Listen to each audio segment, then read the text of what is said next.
Assalamualaikum warahmatullahi wabarakatuh. Baik, di sini saya akan menjelaskan materi 3.3 yaitu strategi perlawanan bangsa Indonesia dalam menghadapi bangsa Barat sebelum dan sesudah abad 20. Di sini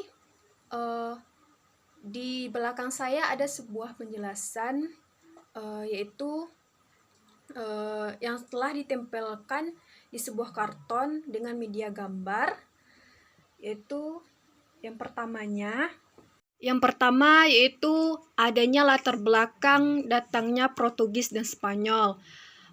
Itu terdapat bagian yaitu adanya pertentangan dengan Turki, adanya perkembangan ilmu pengetahuan, serta jatuhnya Konstantinopel. Kemudian bagian yang keduanya terdapat bentuk perlawanan bangsa Indonesia menghadapi Portugis.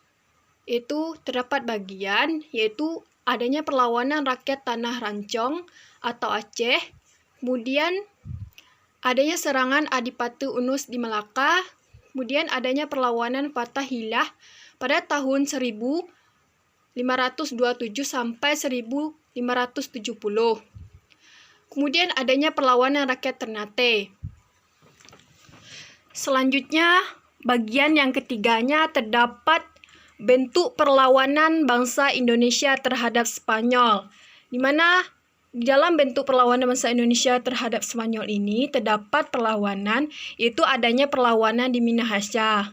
Kemudian bentuk perlawanan terhadap Belanda atau Volk, di mana di dalam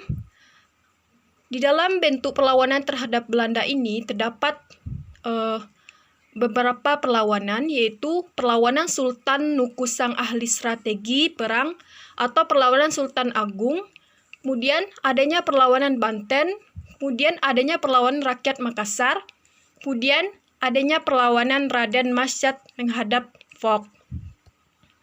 Lalu bagian yang keempatnya yaitu perlawanan Indonesia dalam menghadapi pemerintahan Hindia Belanda, di mana di dalamnya terdapat beberapa perlawanan, yaitu perlawanan Kapitan Patimura, perlawanan Paderi,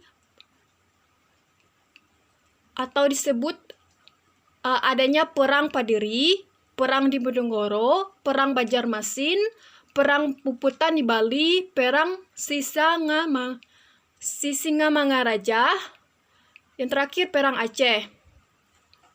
Pertama, Perang Paderi. Perang Paderi ini merupakan gerakan reformasi yang memicu di daerah Minangkabau yang dipelopori para ulama yang pulang dari Mekah yang mendapatkan dukungan yang besar dari masyarakat Minangkabau pada saat itu. Kemudian Perang Banjar. Perang Banjar ini bermula pada tahun 1859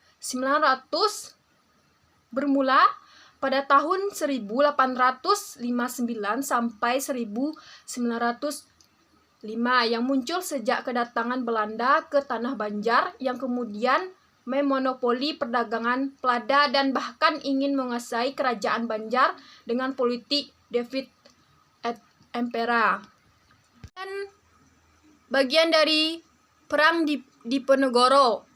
Perang Diponegoro dilatar belakangi terjadinya Perang Diponegoro adalah pada pertengahan Mei pada tahun 1825 Masehi, di mana pemerintah Belandanya menginstruksikan pembangunan jalan dari Yogyakarta ke Magelang lewat Muntilan, mengubah rencananya dengan membelokkan jalan melewati Tegal Rejo, yakni melintasi makam leluhur Pangeran Diponegoro. Kemudian Perang Bali. Perang Bali merupakan suatu masa-masa yang sulit dalam hubungan antara Belanda dengan kerajaan-kerajaan di Bali. Kemudian Perang Aceh. Perang Aceh ini adalah perlawanan yang dilakukan oleh pasangan suami istri, yaitu Teku Umar dan Cut Nyak Dien, yang sangat membuat kesulitan pihak Belanda.